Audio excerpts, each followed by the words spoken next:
The hotel room phone rang just as I zipped my suitcase shut. Its sharp tones sliced through the quiet like a blade. I glanced at the screen. Unknown caller. I almost let it go, assuming it was reception, but something in my gut told me to pick up. Hello? Mrs. Reed. The voice was calm, polite, practiced.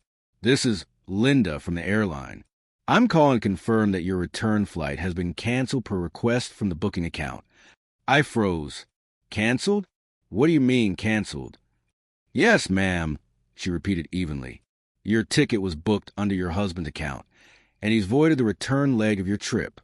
I stared out toward the open balcony doors. The ocean still roared below, but it suddenly sounded far away, hollow, unreal. There must be a mistake, I murmured. My husband wouldn't. But even as I said it, my voice cracked. The call ended, and I just stood there, phone still clutched in my hand, my heartbeat pounding in my throat. Downstairs, my friends were laughing, ordering breakfast by the pool. Sunlight poured into the room, but it no longer felt warm. I checked my phone. No messages from Mark. Just one unread email. My heart dropped as I opened it. Subject, your flight home. Body, don't bother. The papers are on the way. Happy forgetting. I reread it again and again, each word cutting deeper. Divorce papers. I could almost feel their weight, like punishment I hadn't realized I deserved.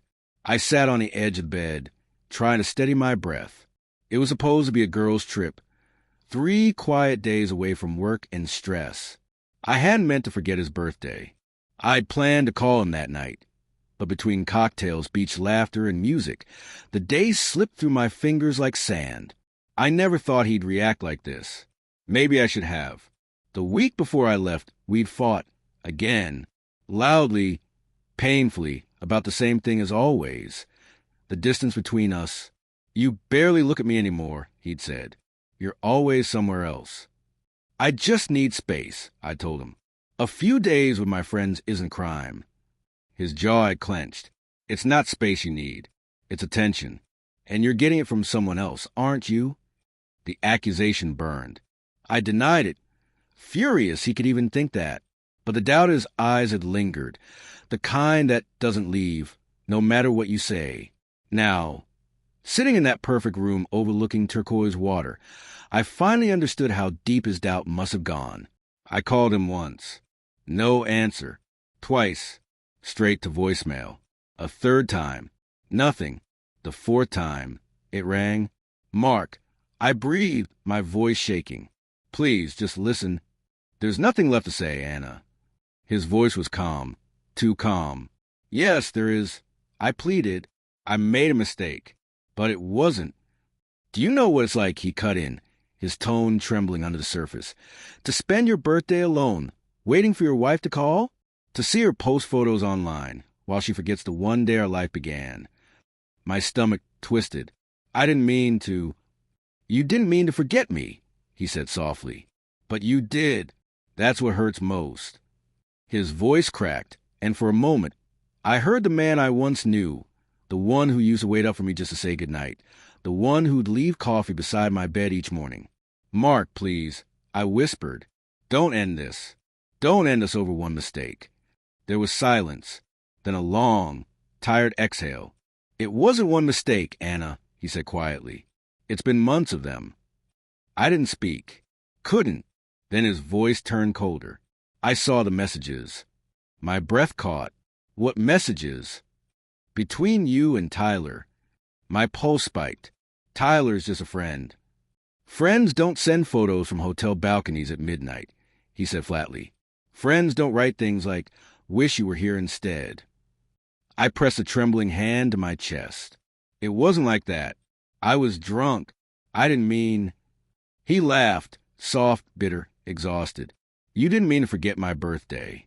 You didn't mean to send your co-worker a message that reads like confession. You didn't mean to destroy everything. Do you ever mean anything you do anymore, Anna? His pain seeped through every word. Mark, I cried, tears spilling over. You're twisting this. You know me. I used to, he said quietly. Now I don't know who you are. And then the line went dead. I stared at my reflection in the black screen for a long time, feeling hollow. My friends knocked, asking if I was coming down. I lied and said I wasn't feeling well. That night, I booked my own flight home. When I landed, his car wasn't there. The house key no longer fit. The locks had been changed. Through the front window, I saw our dining table. A single envelope sat in the center, my name written in his familiar hand. I broke the latch on the back door to get in. The house smelled like lemon cleaner and emptiness. No pictures. No trace of him. Inside the envelope were the divorce papers, just as he'd said, and beneath them, a photograph from our wedding day.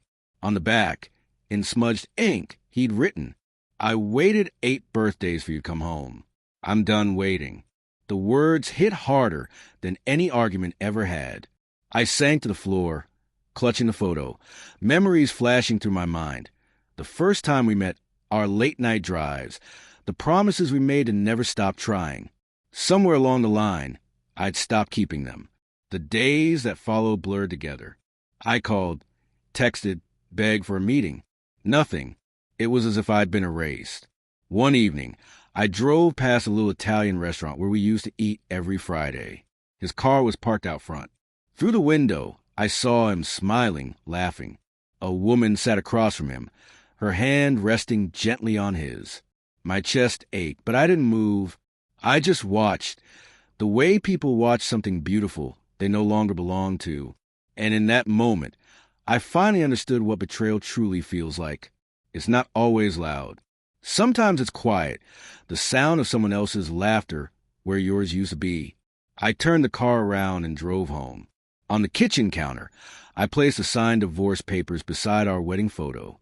Then I whispered into the empty air, "I didn't mean to lose you, but the truth is, I already had."